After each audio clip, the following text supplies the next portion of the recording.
C'est lui Jésus-Christ qui est venu avec l'eau et avec du sang. Non avec l'eau seulement, mais avec l'eau et avec le sang. Et c'est l'Esprit qui rend témoignage. Mon frère, je ne sais pas si je comprends ce que l'apôtre chante ici. Quand il dit Jésus n'est pas venu seulement avec de l'eau, mais il est venu avec l'eau et du sang. Et il dit, l'eau et le sang donnent quoi? Le Saint-Esprit. Là, c'est l'Esprit qui rend témoignage. Ça veut dire que l'acte prophétique là doit faire venir en toi l'autre consolateur que Jésus parle dans Jean chapitre 14, le Saint-Esprit. L'eau ici, ça s'entend quoi quand on parle de l'eau? C'est le moment de repentance. Après le moment de repentance, tu vas dans les eaux du baptême. Ton baptême consiste à accepter celui qui s'est sacrifié pour toi, qui est Jésus. Donc le sang, ça signifie sacrifice du Fils de Dieu. Donc le sang ici retient dans Romains chapitre 10, verset 9.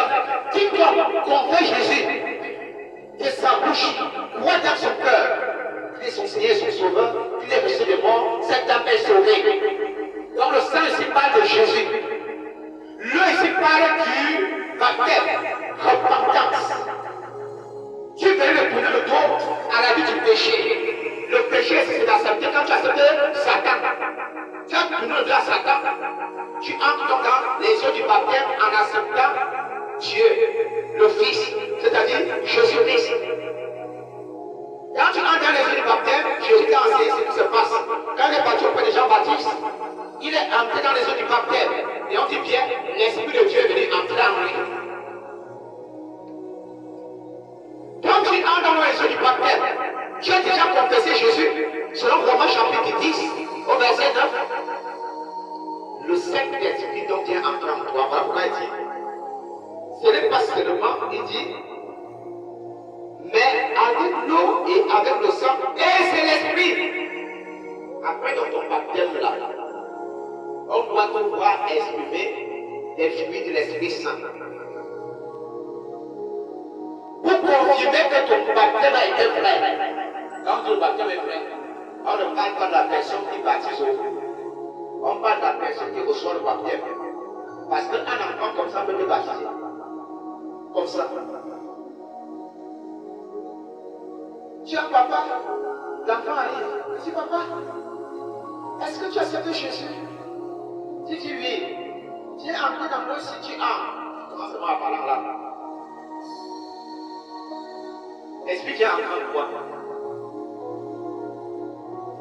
C'est ce que Jésus veut nous montrer dans l'image de Jean-Baptiste et lui. Jésus, c'est Jésus qui crée Jean-Baptiste. Et Jésus, Jean-Baptiste, c'est toi qui dois me baptiser. Sinon, laisse faire tel que le Père l'a reçu. Parce que dans les jours à venir, il y aura des enfants qui vont baptiser leur Père. Au dernier moment, je reprendrai de mon esprit tout cher. Vos jeunes garçons et vos jeunes filles prophétiseront. Donc quand papa arrive, il trouve un enfant qui est sacrifié, il lui dit, papa, acceptes-tu Jésus? Il dit, c'est vrai, c'est pas moi qui t'ai appris Dieu. Il essaie, et j'ai le sacerdoce. Ici, c'est le service de Christ. Quand il fait un enfant pour te baptiser, c'est juste la croyance. Dieu veut dans ton cœur la croyance. Si je ne crois pas, même si c'est le bishop des bishops qui te met dans l'eau, tu vas ressortir comme tu crois mort. Sans recevoir le Saint-Esprit, le témoignage. On dit bien que c'est l'Esprit qui est le témoignage. C'est donc un acte de foi.